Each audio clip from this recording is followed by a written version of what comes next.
texting every day. Hi everyone, Chris Conti here. We are on OpenLine here on News Channel 5 Plus. Thank you so much for joining us.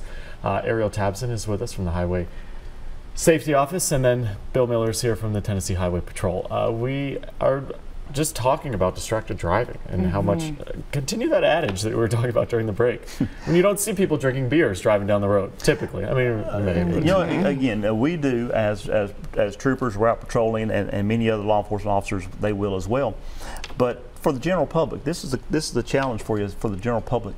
As you're driving home, driving into work, you know, how many drivers do you typically see in a course of a day turning up a 12-ounce or 16-ounce tall boy beer or a beer bottle? I venture to say you're probably not going to see very many. Right. But then also on the same adage, see how many people are driving distracted with that, looking down or having that phone up on top of their steering wheel while they're trying to look at the road and text at the same time.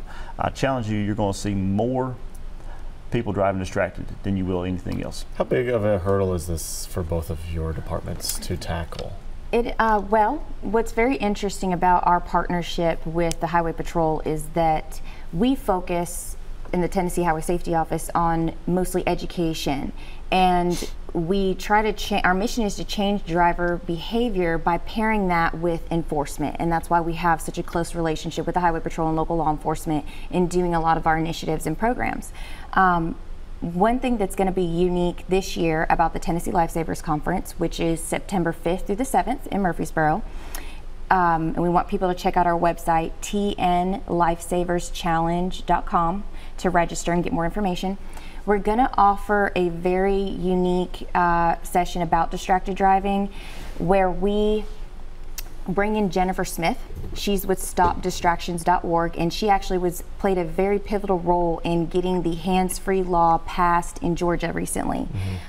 So she's going to attend this conference and really share with us how they were able to get it done, what the process was, who is involved, the type of impact that it's made across the state, and maybe provide some strategy, tactics, and feedback not only to the Highway Safety Office and law enforcement that are participating, but also medical professionals and anyone else interested in attending, because distracted driving affects every aspect of our livelihood. You know, when you get in that fatal crash, it's then going to impact the community as far as insurance and your family, and you know, that loss, and they then have to carry on. You know, it affects your brain and the way that you carry on your daily life. If you're not able to even operate a vehicle and drive safely, you know, it's an issue of how much you're addicted and how much you're dependent on your phone. So there's just so many aspects of this. So we really want to educate people as much as we can as far as the motoring public, provide as much training and materials to those who are enforcing the laws, for those who are advocating for the laws, for those who are educating on boots on the ground, all of our teachers, caregivers, all of those. So again, we ask people to go to tnlifesaverschallenge.com and register for this, because this conference is a great opportunity for anybody, not just the people who immediately work in this industry. We want the public to care. And we want some community buy-in, and it's free. Nothing's better than free. So please register by August 24th and come out and get some tools and resources that you can take back to your community to try to make our roadways a safer place. How hard is it to reach people sometimes? Really hard. I mean, it's just, it can be extremely hard. Just to get the message out there. It can be. To get people to pay attention. Yeah. I mean, you know, it's difficult. We all, as Arielle alluded to earlier, we don't want to be told how to drive.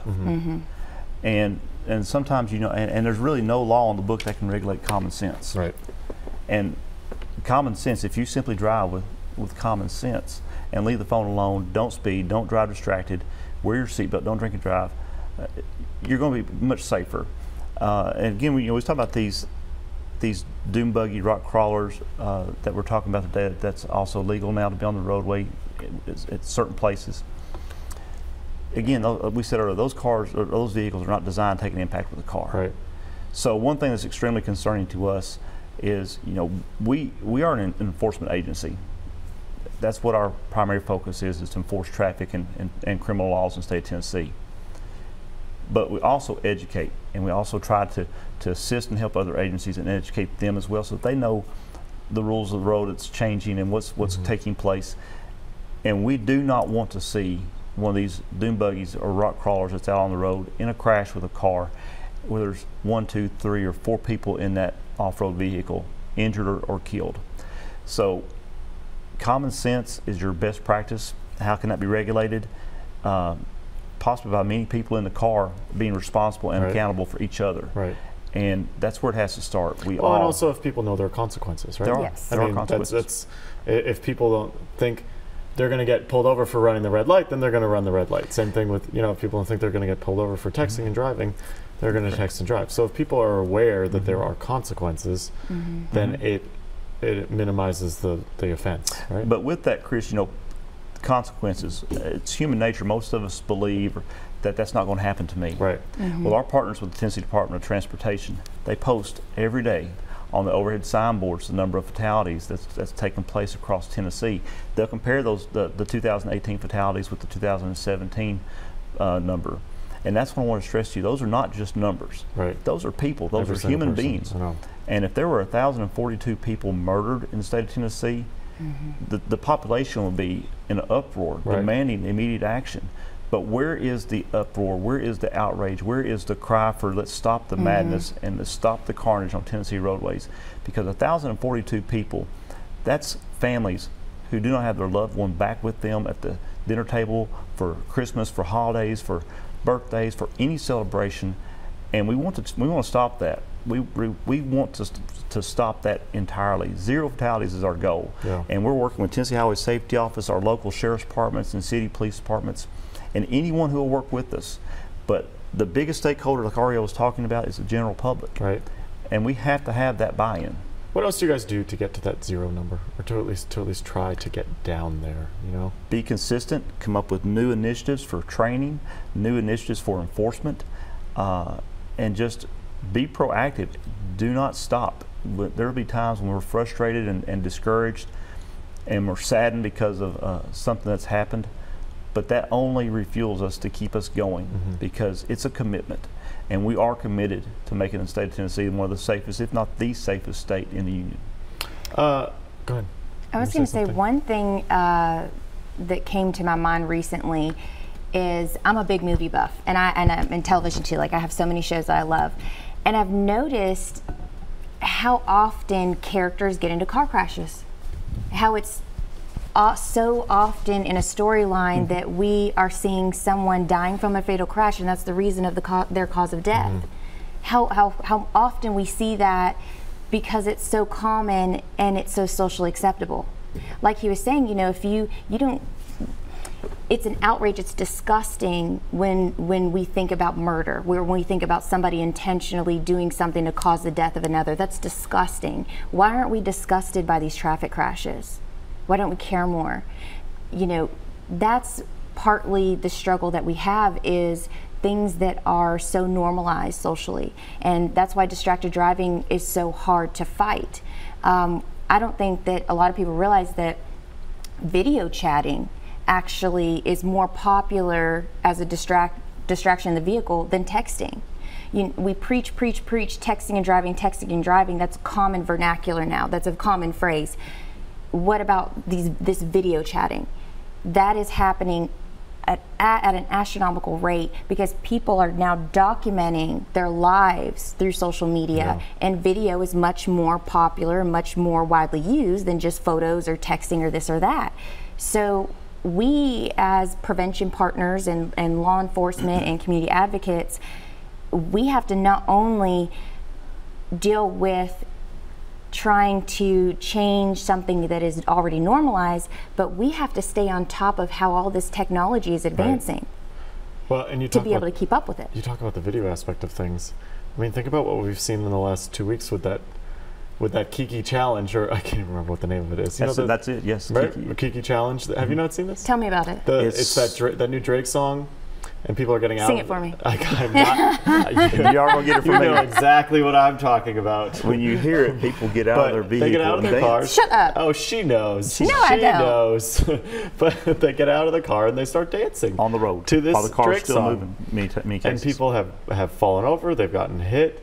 I mean, they're almost glorifying to the point where Drake had to come out and say, "This is not what this song is about. Yeah. Getting out of your car." The NTSB put out a warning yesterday saying, "Stop doing this." Well, think about Pokemon Go when that That's first gonna came say, out yes. and when it was extremely popular. You know, these are things that we all have to be aware of and constantly try to stay on top of, because you never know what's going to go viral or what's going to be trending or what's going to take over a whole generation of people. Well, and think about that. I mean, right now it is cool for kids to get out of a moving car and dance and take video of it, of a moving car that is in gear. I and mean, document it they're on social media. glorifying what is an incredibly dangerous act.